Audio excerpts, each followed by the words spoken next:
Let's all go to the lobby. Let's all go to the lobby. Let's all go to the lobby and have ourselves a drink. All right, and we are back in the lobby bar for the week of February the 12th, 2024. Brian and Michaela here with you again, as always. And Michaela, last night was the Super Bowl. So yay to America. It's a good day. It's a good day for sports. It's a good day for halftime shows. Usher, did you catch Usher last night, Michaela? You know what? I saw a Taylor Swift concert last night. Usher kind of like came in sideways, and apparently Oh. there was also football at this concert. So that's really cool. There was some football. There were some commercials. To be fair, I only watched a little bit of the game. We turned it on with like the last 2 minutes of the first half, just so we could watch the halftime show. See what Usher was up to. I was never a huge Usher fan, but a lot of people of kind of our generation or just younger than us are super big into Usher. So that was probably good for them. The show was nice, I thought, and then we tuned back in, watched the end of the game there. Pretty exciting stuff if you're into football or into the Super Bowl. I'm mostly into having cocktails, having like some good like junk Yeah. foods, right? Some Yeah. some buffalo chicken dip, that's my jam. Stuff like that, but yeah, it was a good night. And we did get to see some pretty good things in the Super Bowl. So we mentioned the halftime show, that was good. We mentioned, Taylor Swift being there, that was good too. But we also got some movie trailers, Michaela. Those are more geared to us, especially two of these here. So we saw the trailer for Deadpool 3 or Deadpool versus Wolverine or whatever it's called. I don't know. I'm not that big of a Deadpool guy myself. I should probably check those out before that comes out. But we had a new trailer for the Planet of the Apes film, and we had a new trailer for Twisters. That's right. We did. Now, we haven't talked about Twisters yet. For those of you who don't know, it's a like 1995 amazing Masterpiece. story. Just a It's a just a weather masterpiece. a It's weather masterpiece is what it is. yes, it certainly is. And I will die on that molehill that I'm making a mountain out of because it's amazing. I was so excited to see that trailer because I'd seen a trailer for Rise of the Planets of the Apes before, so I knew that was coming. And like you, like I don't mind Deadpool, but I've got like an 8-year-old, so I can't watch any Deadpool like ever Yeah. around him. So I was like, that's fine. But Twisters is very exciting because I loved the original. I love that it brought back all the feelings. It's very nostalgic Yeah. watching that one, and so I was very excited about that. And then the Planet of the Apes one, we really need to talk about it because I remember you saying that this was kind of one of the quote unquote kind of mid-grade series that gets a lot of attention for its makeup and like the special effects. But the story is actually really cool too. And they've hmm managed to like add on and add different dimensions of the story every time they make a film. And so I can't wait to go revisit those this year. Perhaps some of them on Drink the Movies because Yeah. I think I'm way behind. I think this is like the fourth or the fifth Yes, this will be the Planet of fourth the one. Apes. This will be the fourth Yeah. one of these new ones. Yeah. So the original Planet of the Apes, the Charlton Heston one, is one of my favorite films of all times. So when this new kind of trilogy kicked off, I was really excited about that. Really loved those that trilogy of films. And then this is the fourth one, but I think it's starting up like kind of like the next like continuing trilogy of it. So yeah, excited to see where it goes, and definitely looking forward to that. And definitely expect some more Twister/Planet of the Apes content coming your way after we make it through Oscars, Michaela, because that is really what is on everyone's mind. But hold on for a minute because Oscar's going to have to take a back seat because this is the week of love. We had Taylor and Travis and Taylor. Is that I who think that that's is? his name. Yeah. And you also have love for yourself this week because it is Valentine's Day. No matter how you celebrate, with friends, with family, with a loved one, by yourself, doing whatever the heck you want, celebrate it with a Coletti Royale. That is what we're making today, Michaela. So listen to this. Yesterday I was over at your house and you surprised me with a bushel of blood oranges because you said that you saw them and thought of making cocktails because we make a lot of cocktails with blood oranges. And I said, okay, so I came up with this. So I didn't come up with it. Liquor.com did, but I said, this sounds too good to pass up. Perfect for Valentine's Day. Let's mix one up. Grab a shaker tin, Michaela. Put in 1.5 ounces of Reposado tequila, a half ounce of Cointreau, a half ounce of Saint Germain, a half ounce Mm, of blood orange juice, a half mm. ounce of lime juice, and 2 dashes of bitters. Go ahead and shake that up and strain it into like a coupe glass or a tall wine flutes, or maybe even like a smaller sized wine glass. And then you're gonna top that off with some rosé champagne.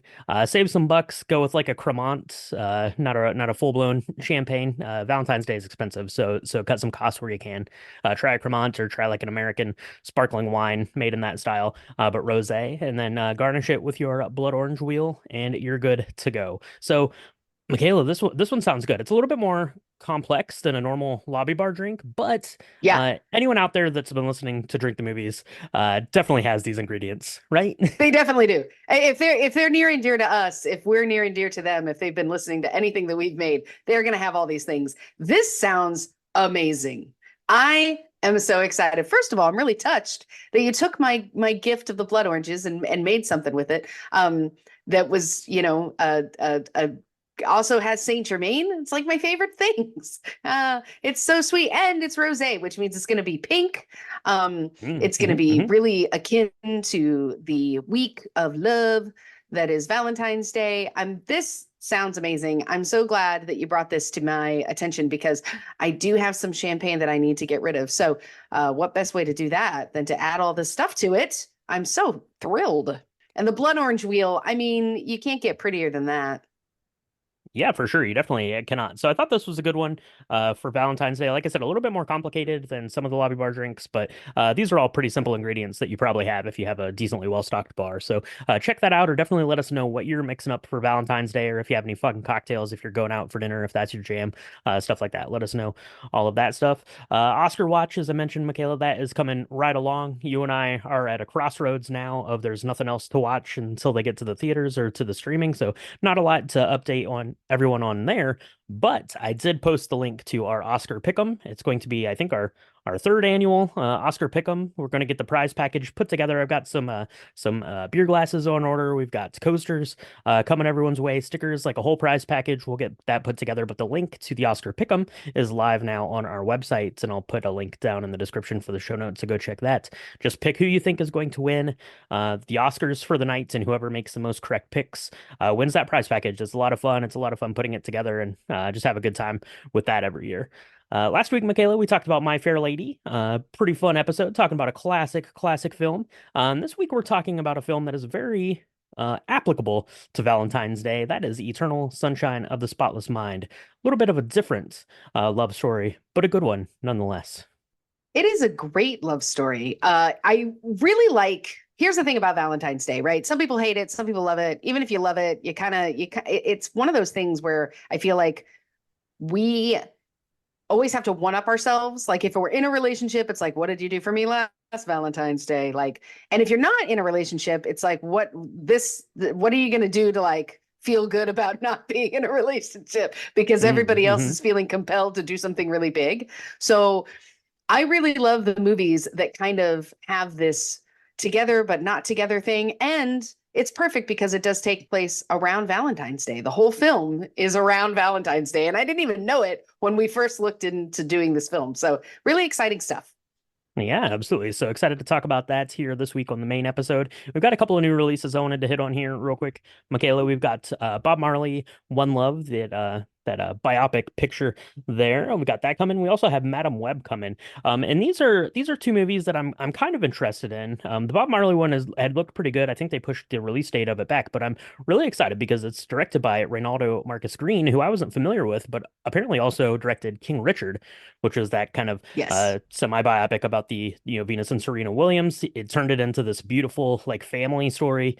It was absolutely excellent. I liked that film a lot, so I have a lot of high hopes here for this Bob Marley One Love when that comes out. And Madam Web, something that I'm not really that interested in too much here in the superhero genre, to be completely honest. But I have some expectations now because I was looking, and this one is directed by S.J. Clarkson, who that name did not ring a bell to me at all. But I was looking through this, and she has directed like some of the most amazing television of all time: Bates Motel, Dexter, House, Heroes, Ugly Betty, Oh, Orange is the New Black, oh my gosh. Succession.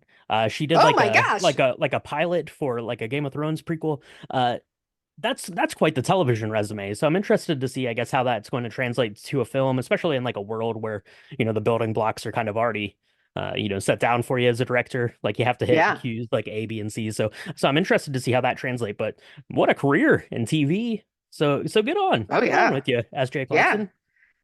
Absolutely. And Dakota Johnson is pretty, I mean, I think she's gotten a real, it's interesting her career, right? Because she was in 50 Shades of Grey. A lot of people know that, but she's got some really good comedic chops as well. I really liked her in 5 Year Engagement.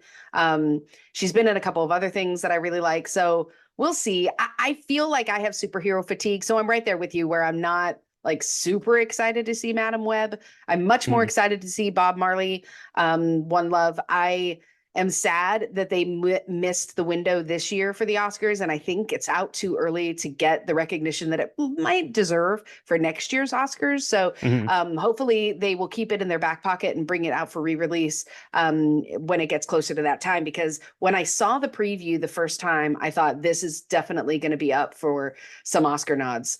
So I'm excited, but I also know that I have 30 other films I got to watch, so I got to wait. Gotta That's wait. That's right. Well, maybe we'll need a break from the heaviness of the Oscar films and go check out Madam Web, or yeah, we'll definitely have to check out Bob Marley, One Love at some point too here throughout the course of the year. So let us know if you're making your way out to see either of those this Valentine's Day. Nothing much to report on the box office because it was Super Bowl weekend after all. So let's do this, Michaela. Let's go practice up making a Coletti Royale, and then we'll be ready to go come Valentine's Day night. So let's do that, and we'll talk to everyone next time in the lobby bar.